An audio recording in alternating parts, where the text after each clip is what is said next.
Өзім отбасылық өмірге кеш аяқ тірегенмін. Бойдақ кезімде қашан отбасылы боламын, өмірлік серігім қайда жүр деп зуылдап өтіп жатқан күндерге қарап ойланатынмын. Тұрмысқа шығатын жастан асып бара жатқан соң өмірімде қиындықтар көбейіп кеткендей болды. Қашан тұрмысқа шығасың деген сөздің өзі санама батпандай ауыртпалық салатын. Жұмыстан да, жалғыздықтан да шаршағандықтан отбасылық өмірді оңай деп ойлайтынмын. Тұрмысқа шықсам, барлық қиындықтан құтыламын деуші едім. Ал тұрмысқа шыққан құрбыларым, қиын мәселенің барлығы тұрмысқа шыққаннан кейін басталады. Қазір уайым қайғысыз ойнап күліп ал. Кейін осы күндеріңді аңсап қаласың десе де, айтқанымнан қайтпадым. Әйтсе де күйеудің, ата-ененің тілін табу мен абысындар арасында татулықты сақтау ойлағанымдай оңай емес екен. Мен үйдің еркесі болып өскенмін. Алдымда 3 әпкем болғандықтан тірлік артылмайды.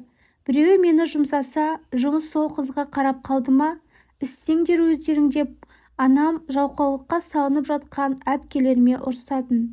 Үй шаруаларын, түрлі тағамдарды дайындауды білсем де, істеп көрмегенмін.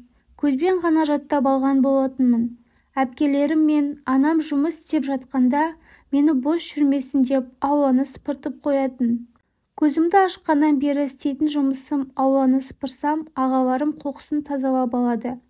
Бой жетіп, әпкелерімнің соңынан тұрмысқа шығатын уақыт келгенде анам, сені көп еркелетіп, жалқау қылып жібердік. Біздің жүзімізді жерге қаратпайын десең, жалқаулықты бүгіннен бастап жинастыр да еңбектенуге, пысық келін болуға тырыс деді. Кішкентайымнан еш нәрсе істемей, ерке болып өскеніммен қолымнан көп жұмыс келетін.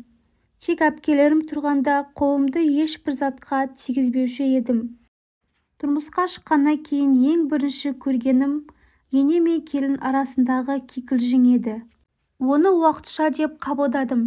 Бөтен отбасына сіңісе алмағаным үшін енем мені ширатып, көп нәрсеге үйретіп алайын деген шығар дедім. Балалықпен енемді жақсы көріп жүрдім. Өзім қалалы жердің қызы болсам да, ауылды жерге келін болып түскенмін. Біздің жұмысымыз қалада болғандықтан, ата-енем рұқсатын беріп қалаға жіберді. Тұңғышымызға аяғым ауырлап, бала күтіміне байланысты жұмыстан демалыс алғанымда ата-енемнің қолына бардым. Менің бар қиындығым сол кезден басталды. Енем, балаң жасқа толғанша қарап беремін деп шақырып алғанында қуанып едім. Кейін енемнің мінезінен шошып, баламның 1 жасқа толғанына дейін әзер шыдадым. Ешқашан ауылдың жұмысын істеп көрмегенімді енем жақсы білетін. Сиыр сау, далаға от жағып қазанға тамақ істеу, айран пісіп майын алу, сойылған малдың ши-қарын тазалау жұмыстарын істеп көрмегендіктен жолағым келмейтін. Ал енем бәрін ақылмен, баппен көрсетіп үйретудің орнына қолыма шыбықпен ұрып тұрып үйретті. Шай құйып отырып, ұйқым келіп қалғып кетсем, енем ыстық шайды қолыма басып алатын. Сонда да енеме сөз қайтарып сөйлей алмағанмын. Келгеніме өкініп, қашып кеткім келетін. Дарда 2 қайынсіңлім де болды.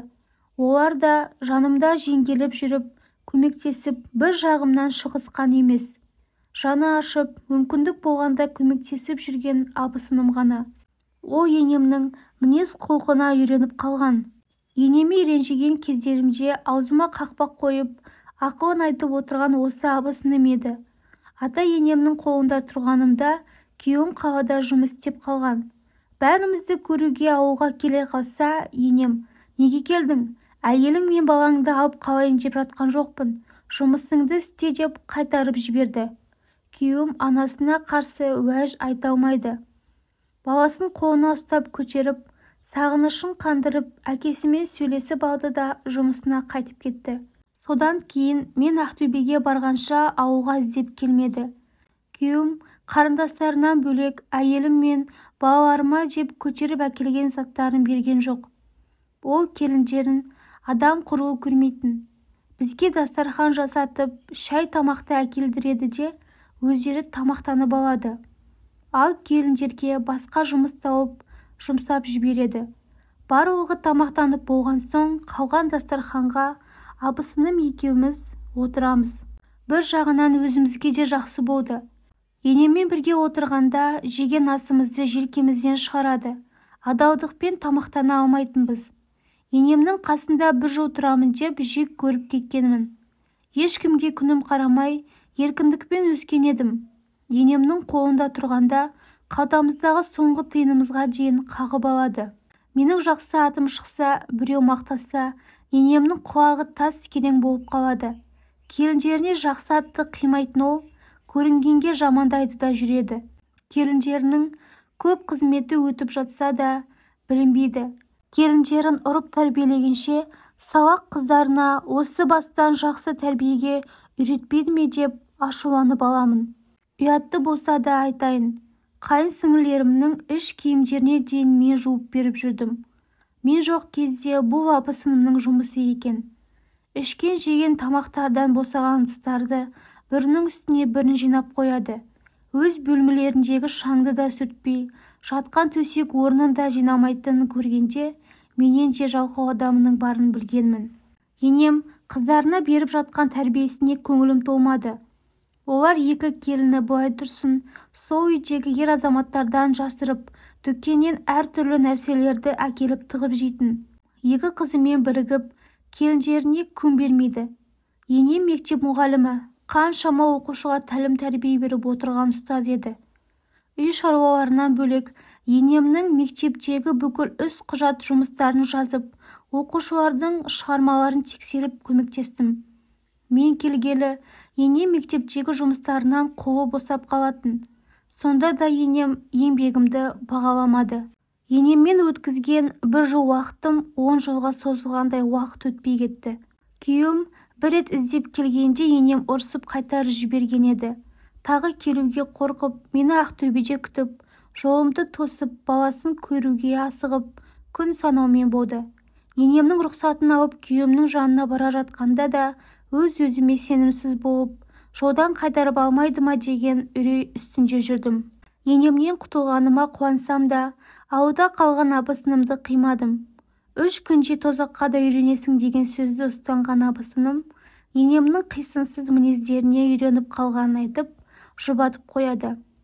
Содан бері енемнің маңына жолаудан бас тартамын. Күйеуіммен ауылға барсам тезірек қайтуға қамданамын.